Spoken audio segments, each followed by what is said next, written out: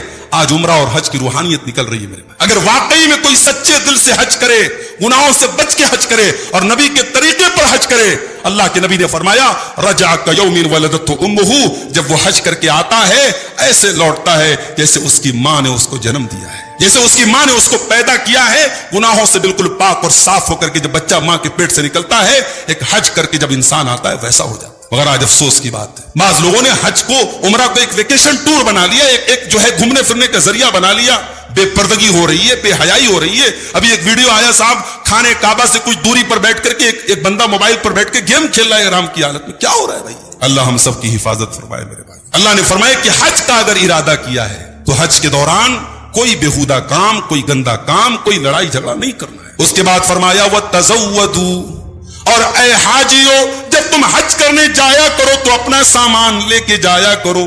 یمن کے کچھ لوگ جب حج کرنے جایا کرتے تھے وہ سامان لے کے نہیں جاتے تھے، وہ کہتے تھے ہم اللہ کے گھر کا طواف کرنے جا رہے ہیں، ہمیں سامان کی کوئی ضرورت نہیں ہے، ہم اللہ کے اوپر بھروسہ کر کے جا رہے ہیں۔ اور جب مکہ میں پہنچ جاتے تھے، کھانے کو نہیں ہے، پینے کو نہیں ہے، تو لوگوں سے بھیک مانگا کرتے تھے، لوگوں کے آگے ہاتھ پھیلایا کرتے تھے۔ اللہ نے فرمایا کوئی دینداری نہیں ہے، یہ کوئی تقوی نہیں ہے۔ وَتَزَوَّدُوا، جب حج کرنے تم جایا کرو، عمرہ کرنے تم جایا کرو تو اپنے ضرورت کے سامان کو لے کے جایا کرو، اپنا زاد راہ لے کے جایا کرو، اپنا توشہ لے کے جایا کرو۔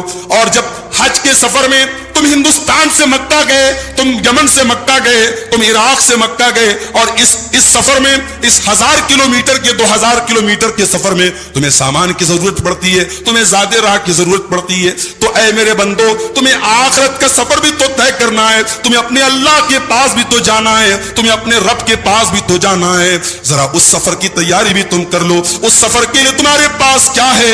فرمایا وَتَزَوَّدُوا فَإِنَّ خَيْرَ الزَّادِ التَّقْوَىٰ، میرے بندو سب سے بہترین توشہ تقویٰ ہے۔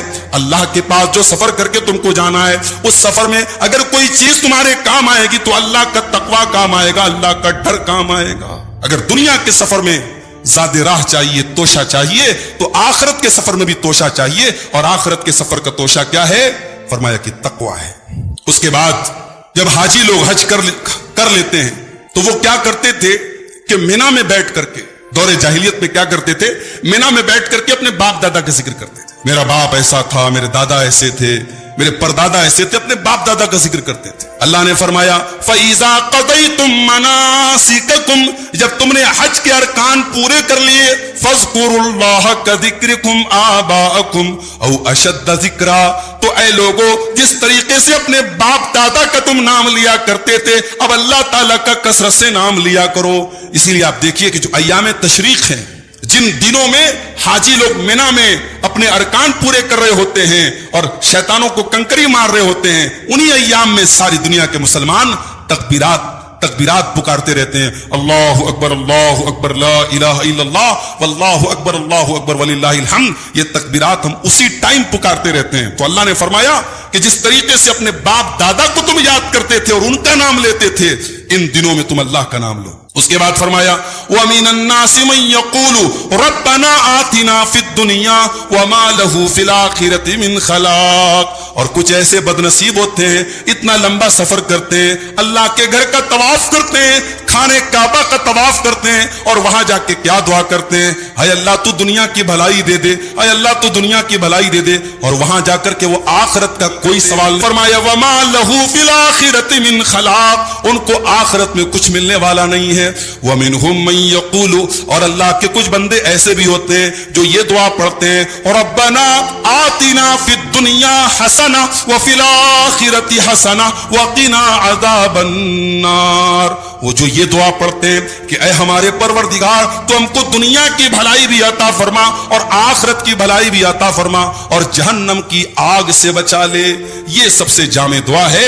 اللہ نے کہا جو یہ دعا پڑھے گا اللہ اس کو دنیا بھی دے گا اور آخرت بھی دے گا. ہمارے یہاں جو لوگ حج کرنے عمرہ کرنے جاتے ہیں ان کو بعض لوگ سکھاتے ہیں کہ جائے پہلے چکر کی یہ دعا ہے, دوسرے چکر کی یہ دعا ہے, تیسرے چکر کی یہ دعا ہے.